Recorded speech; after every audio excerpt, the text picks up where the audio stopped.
أعوذ بالله من الشيطان الرجيم. بسم الله الرحمن الرحيم. وإذ قلتم يا موسى لن نؤمن لك حتى نرى الله جهرة فأخذتكم الصاعقة وأنتم تنظرون ثم بعثناكم من بعد موتكم لعلكم تشكرون وظللنا عليكم الغمام وأنزلنا عليكم المن والسلوى كلوا من طيبات ما رزقناكم وما ظلمونا ولكن كانوا أنفسهم يظلمون. صدق اللہ العظیم. بنو اسرائیل پر اللہ تعالیٰ کے جو انعامات ہوئے ان انعامات کا یہ سلسلہ ہے، اور یہاں اللہ نے اپنے ایک بہت بڑے فضل کو اس آیت میں ذکر کیا ایک خاص واقعے کے ضمن میں۔ یہ واقعہ اس وقت پیش آیا جب بنو اسرائیل نے فرمائش کی تھی کہ اے موسیٰ، ہمارے لیے کوئی دستور، کوئی نظام، زندگی کے لیے کوئی قانون اللہ سے لے کر کے آئیں جس کے مطابق ہم زندگی گزاریں۔ موسیٰ علیہ السلام نے اللہ سے دعا کی، اللہ تعالیٰ نے تورات دینے کا وعدہ فرمایا، اور وقت مقررہ پر اللہ تعالیٰ نے موسیٰ علیہ السلام کو تورات عطا فرمائی۔ جب موسیٰ علیہ السلام یہ تورات لے کر اپنی قوم کے پاس میں گئے تو قوم نے دیکھنے کے بعد کہ تورات میں تو بڑے سخت احکام ہیں، ان کو ماننا ہمارے لیے مشکل ہے، کہنے لگے ہم نہیں مانتے کہ یہ اللہ کا کلام ہے، آپ اس کو اپنی طرف سے گھڑ کر کے لائے ہوں، ہمیں کیا معلوم۔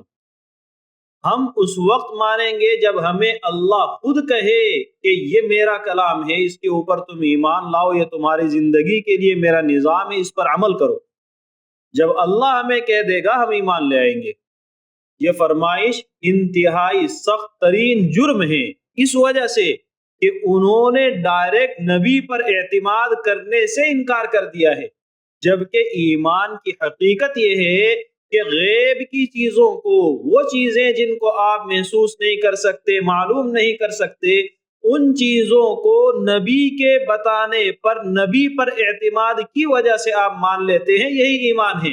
اور انہوں نے موسیٰ علیہ السلام کے یقین کا انکار کر دیا، ہم آپ پر یقین نہیں کرتے ہیں۔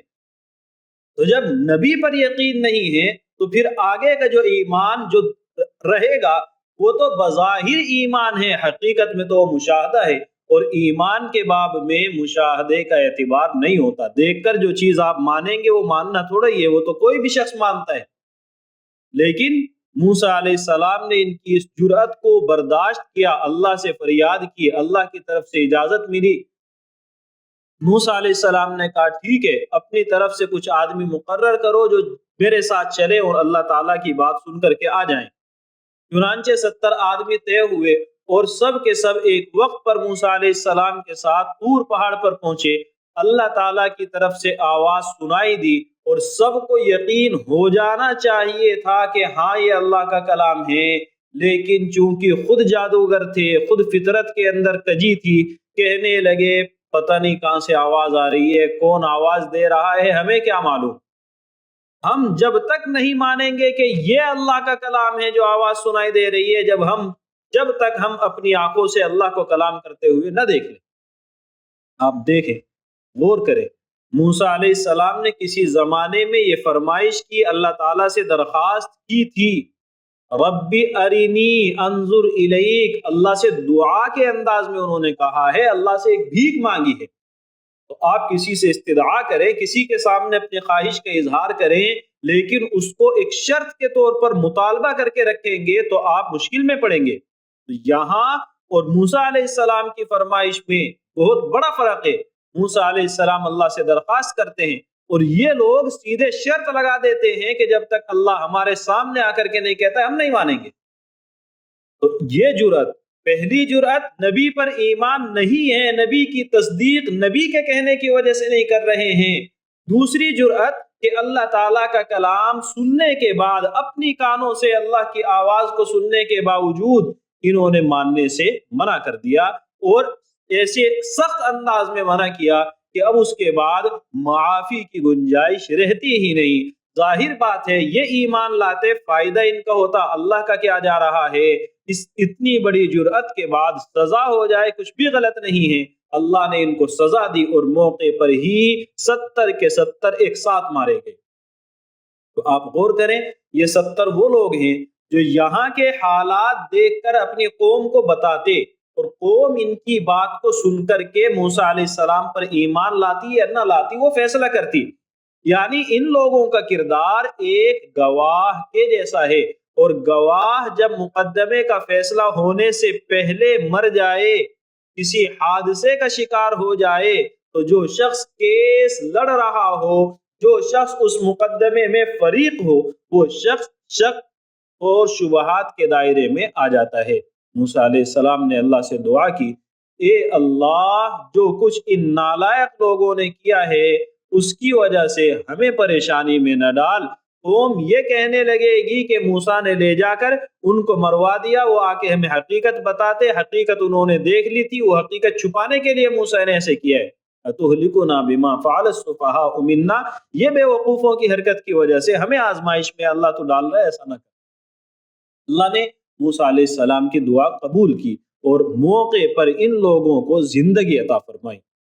آپ غور کریں، یہ واقعہ بظاہر ایک واقعہ ہے، لیکن اللہ ان کی کیسے ضد پوری کر رہا ہے، جیسے ایک چھوٹے بچے کی ضد آپ پوری کرتے ہیں، اور چھوٹے بچے کی ضد پوری کرنے والا باپ، چچا، ماموں، خالہ، جو بھی کوئی رہتا ہے رشتہ دار، وہ رشتہ دار پوری اس سے محبت کرتا ہے تو ضد پوری کرتا ہے۔ آپ اللہ کی محبت ان لوگوں کے ساتھ میں دیکھیں اور ان لوگوں کی نالائقی اور شرارتیں دیکھیں۔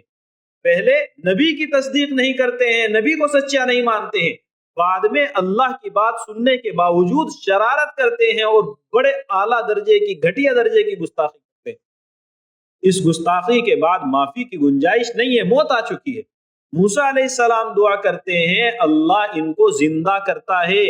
موت آنے کا مطلب توبہ کا دروازہ بند، معافی کے راستے بند، لیکن اللہ کا فضل ان پر آپ دیکھیں کہ جو کام دنیا میں کسی کے لیے نہیں ہوتا، اللہ نے ان کو دوبارہ زندگی دی، یعنی دوبارہ اللہ پر ایمان لانے کا، اس کے رسول پر ایمان لانے کا موقع دیا، اور مخلص زندگی، مخلص ایمان کی حالت میں زندگی گزارنے کا موقع دیا، جو اللہ کا بہت بڑا فضل تھا۔ لیکن انہوں نے اس کی بھی ناقدری کی ہے، وہ انشاءاللہ جب موقع پر یہ واقعہ تفصیل سے آئے گا 9ویں پارے میں، وہاں ذکر کریں گے۔ بات کیا ہوئی کہ انہیں گویا کہ ایک مرتبہ قیامت اپنی آنکھوں سے دکھا دی گئی، اور پھر یہ مطالبہ کیا گیا اب اس کی قدر کرو۔ انہوں نے اس کی بھی ناشکری کی ہے۔ تو اللہ کے دو فضل، نبی کی تکذیب پر، نبی کی بات نبی کے کہنے کی وجہ سے نہ ماننے پر، اللہ تعالیٰ کا کلام سننے کے باوجود اپنی بے ڈھنگی شرط پر، دونوں مرتبہ اللہ نے معاف فرمایا ہے اور ان کے مطالبات کو بھی پورا فرمایا، لیکن انہوں نے ناشکری کی۔ دونوں انعام پر اللہ نے فرمایا، یاد کرو اس وقت کو جب تم نے کہا کہ اے موسیٰ، ہم ہرگز آپ کی بات نہیں مانیں گے، نبی کی بات نہیں مانو گے۔ وہ نبی جس کی وجہ سے بنو اسرائیل سے نجات ملی، وہ نبی جس کی باتوں کے عین مطابق اللہ نے فرعون سے ان کو نجات دی، فرعون کو غرق کیا، سمندر کے اندر ان لوگوں کے لیے اللہ نے راستے بنائے، وہ راستے اپنی آنکھوں سے انہوں نے بنتے ہوئے دیکھے، اپنی آنکھوں سے فرعون کے اوپر ان کو بند ہوتے ہوئے دیکھا، اتنے معجزات دیکھتے ہوئے آ رہے ہیں، لیکن جیسے ہی معاملہ ان کی مرضی کے خلاف چلا تو کہا کہ ہم نبی کو نہیں مانیں گے، نبی کی بات نہیں مانیں گے، تو ہم ہرگز آپ کی تصدیق نہیں کریں گے یہاں تک کہ اللہ کو ہم کھلی آنکھوں دیکھ لیں۔ فَأَخَذَتْكُمُ الصَّاعِقَةُ، تو آ پکڑا تم کو ایک چیخ نے، جبکہ تم اس چیخ کے آواز کو اور اس حادثے کو اپنی آنکھوں سے دیکھ رہے۔ ثُمَّ بَعَثْنَاكُم مِّن بَعْدِ مَوْتِكُمْ، موسیٰ علیہ السلام نے دعا کی، پھر اس کے بعد ہم نے تمہیں زندہ کر دیا تمہارے مر جانے کے بعد، تاکہ تم شکر کرو، تاکہ تم قدر کرو اور صحیح معنی میں ایمان لے آؤ۔ یہ ایک واقعہ ہے۔ اسی طرح ایک واقعہ اور اللہ نے ذکر کیا جو وادی تیہ کا ہے۔ وادی تیہ کا مطلب کیا ہے، یہ واقعہ کیوں پیش آیا؟ آپ کو معلوم ہے موسیٰ علیہ السلام جب اس قوم کے اندر بنو اسرائیل میں آئے ہیں تو یہ لوگ ابھی مصر میں رہتے ہیں، اور اصل میں یہ اولاد حضرت ابراہیم علیہ السلام کی، جو حضرت یوسف علیہ السلام کے زمانے میں یہاں مصر میں آئے تھے، اس سے پہلے یہ اصل میں باشندے ہیں ملک شام کے، اور شام وہ علاقہ جس میں آج فلسطین ہے وہ بھی شام ہی کا حصہ تھا، اور وہ انتہائی مقدس اور بابرکت سرزمین ہے، جہاں کی پیداوار عام جگہوں سے زیادہ مبارک ہے، جہاں کی آب و ہوا عام جگہوں سے زیادہ خوبصورت اور بہترین اور اثردار ہے، جہاں انبیاء کا مسکن رہا ہے، وہ جگہ جس کو قرآن آج بھی ارض مقدس اور جس کو قرآن آج بھی ارض مبارک الذی بارکنا حولہ آج بھی قرآن یہ کہتا ہے اس کے آس پاس ہم نے برکت رکھی ہے، وہ سرزمین پاکیزہ سرزمین ہے، تو وہ ان کا اصل وطن ہے۔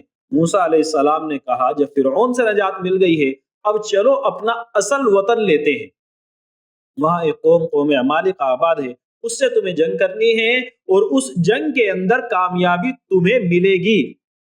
یا قوم ادخلوا الارض المقدسۃ التي كتب اللہ لکم، چھٹے پارے کے اندر آ رہا ہے اس بستی کے اندر داخل ہو، اس پاکیزہ سرزمین کے اندر داخل ہو جو اللہ نے تمہارے لیے لکھ دی ہے، یعنی وہاں کامیابی اور فتح تمہاری یقینی ہے، بس تمہیں جا کے تھوڑے سے ہاتھ پیر چلانے ہیں، تھوڑی محنت کرنی۔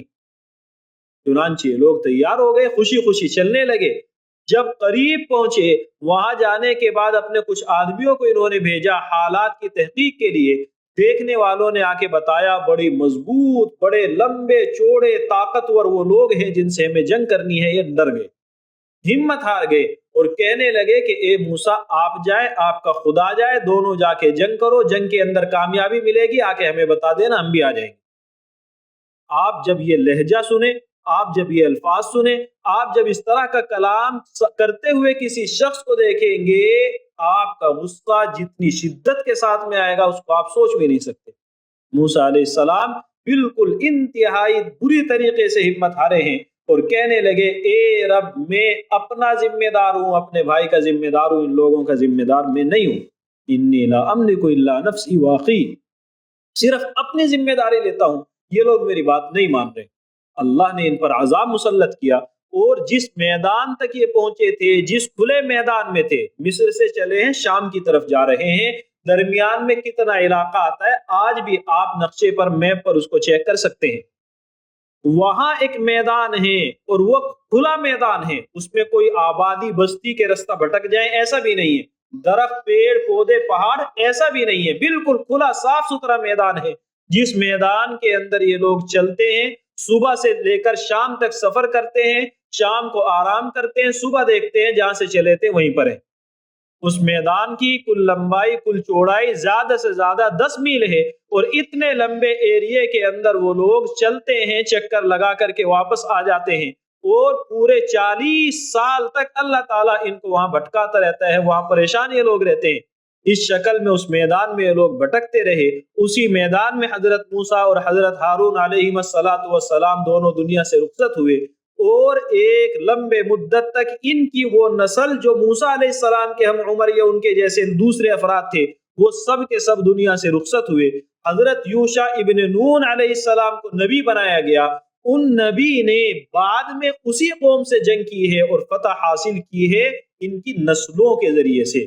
تو یہ عذاب آیا ان پر وادی تیہ میں، لیکن 40 سال کی مدت تک ایک جگہ پر رہنا ایک مشکل کام ہے۔ جہاں آپ سفر کر کے آگے جانے والے ہیں تو رستے کے لیے اتنے انتظام آپ کے پاس میں نہیں ہوتا ہے، آس پاس کی آبادی سے آپ کٹ چکے ہیں، پہننے کے لیے لباس اتنا نہیں ہے کہ 40 سال چل سکے، رہنے کے لیے گھر مکان چھت نہیں ہے۔ اللہ نے ان لوگوں کے لیے رہائش کا انتظام کیا، ان کے اوپر بادل مقرر کر دیے، وہ بادل مستقل ان کے اوپر سایہ کر کے رکھتے تھے۔ اللہ تعالیٰ نے ان کے لیے روشنی کا انتظام کیا، ایک پلر ایک ستون کی شکل میں رات میں، جس سے بالکل بہترین ایسی روشنی جیسی چاند کی روشنی ہوتی ہے ویسی روشنی ان کے لیے اللہ نے مستقل طے کر دی۔ اسی طریقے سے انہوں نے موسیٰ علیہ السلام سے دعا کی کہ اے موسیٰ بھوکے مر رہے ہیں، کچھ کھانے کا انتظام ہو جائے، اللہ سے دعا کریں۔ اللہ تعالیٰ سے دعا کی گئی، اللہ تعالیٰ نے ان کے لیے خاص انعام فرمایا۔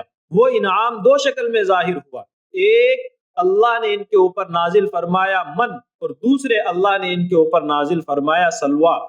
من ایک دانہ ہوتا ہے باریک، جیسے ہمارے علاقوں کے لحاظ سے آپ سمجھ لیں ثابت دھنیا جو ہوتا ہے وہ، اس کی اصل شکل ہوتی ہے جس کو کہتے ہیں ترنجبین۔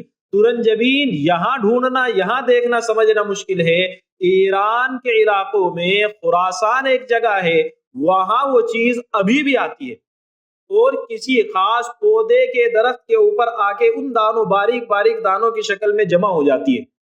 اس وقت ان لوگوں کے لیے وہ خاص نعمت بنی کہ کثرت کے ساتھ وہ برستی تھی اور انتہائی لذیذ اور میٹھی ہوتی تھی۔ یہ ایک فضل اللہ کا، رات بھر میں اتنی ہو جاتی تب جا کر کے اٹھائے اور کھا کر کے اپنا پیٹ بھرے۔ دوسری چیز اللہ نے مقرر کی کہ بٹیر ان کے قریب آ کر کے بیٹھ جاتی، جو ایک پرندہ ہے، اور وہ پرندہ یہ لوگ پکڑتے، اس کو کباب کی شکل میں بھون کر کے کھا لیتے۔ ایک شرط رکھی تھی کہ اس کو اسٹاک نہیں کرنا ہے، ذخیرہ نہیں کرنا ہے، جمع کر کے نہیں رکھ لینا ہے۔ روزانہ جو آئے آدمی کو جتنی بھوک ہے اتنی اٹھائے اور کھا لے۔ ایسا نہ ہو کہ وہ اس سے آگے، وہ اس سے آگے۔ اللہ روزی دے گا، ہر دن دے گا۔ پہلی آیت میں اللہ کے جو انعام ہم نے پڑھے تھے اس میں انہوں نے رسول کی بات پر اعتماد نہیں کیا تھا، یہاں اللہ کی بات پر اعتماد نہیں کیا کہ جب اللہ نے کہا تھا روزی میں دوں گا، اسٹاک نہیں کرنا ہے، انہوں نے ذخیرہ کرنا شروع کر دیا۔ اللہ نے یہ عذاب بھیجا کہ ان کا وہ کھانا جو یہ ذخیرہ کرتے تھے راتوں رات سڑ جاتا، جو وہاں موجود ہوتا وہ سڑتا نہیں تھا اور یہ خراب ہو جاتا، کھانے کے لائق نہ رہتا۔ تو یہ عذاب اللہ نے مقرر کیا۔ کیوں کیا؟ کیونکہ انہوں نے ناقدری کی۔ تو اللہ کا انعام تھا، اس انعام کی ناقدری ہوئی تو اللہ نے فرمایا وَمَا ظَلَمُونَا وَلَكِنْ كَانُوا أَنفُسَهُمْ يَظْلِمُونَ، کہ انہوں نے ہمارا نقصان نہیں کیا، اپنا کیے۔ چنانچہ اللہ فرماتا ہے وَظَلَّلْنَا عَلَيْكُمُ الْغَمَامَ وَأَنزَلْنَا عَلَيْكُمُ الْمَنَّ وَالسَّلْوَىٰ، ہم نے تمہارے اوپر بادل کو سایہ فگن کر دیا، ہم نے تمہارے اوپر من و سلوہ نازل کیا، اور یہ کہا تھا کھاؤ وہ پاکیزہ رزق جو ہم نے تمہیں دیا ہے، اور انہوں نے ہمارا نقصان نہیں کیا۔ اللہ کا نقصان کیا کہ وہ روزی آنا بند ہوئی، وہ روزی گلنا سڑنا شروع ہوئی۔ تو اس میں نقصان کس کا ہے؟ وَلَكِنْ كَانُوا أَنفُسَهُمْ يَظْلِمُونَ، لیکن یہ لوگ خود اپنا ہی نقصان کر رہے تھے۔ حاصل یہ کہ اللہ تعالیٰ جب آپ کو کوئی نعمت دے اور اس نعمت کے ساتھ کچھ احکام دے تو آپ اللہ کی نعمت کی صحیح قدر جب کریں گے جب اللہ کے احکام کو بھی فالو کریں۔ آپ اس نعمت کو حاصل کر کے اس سے فائدہ اٹھانے کی کوشش کریں اور اللہ کے احکام کو سائڈ میں چھوڑ دیں تو آپ حقیقت میں نافرمان ہیں، آپ حقیقت میں باغی ہیں، دنیا پرست ہیں۔ جس راستے پر یہ لوگ چلے اسی راستے پر آپ چل رہے ہیں۔ حقیقت میں اللہ کے فرما بردار بننے چاہتے ہیں تو قدر کرنی ہے نعمت کی اس طریقے سے کہ اس کا صحیح استعمال کرنا ہے، اور اس طریقے سے کہ اس کا شکر بھی کرنا ہے کہ اللہ کے احکام پر اپنے آپ کو ثابت قدم رکھنے کی کوشش کرنی ہے۔ اللہ تعالی ہم سب کو سمجھنے کی، عمل کرنے کی، قدر کرنے کی توفیق عطا فرمائے۔ وآخر دعوانا ان الحمد للہ رب العالمین۔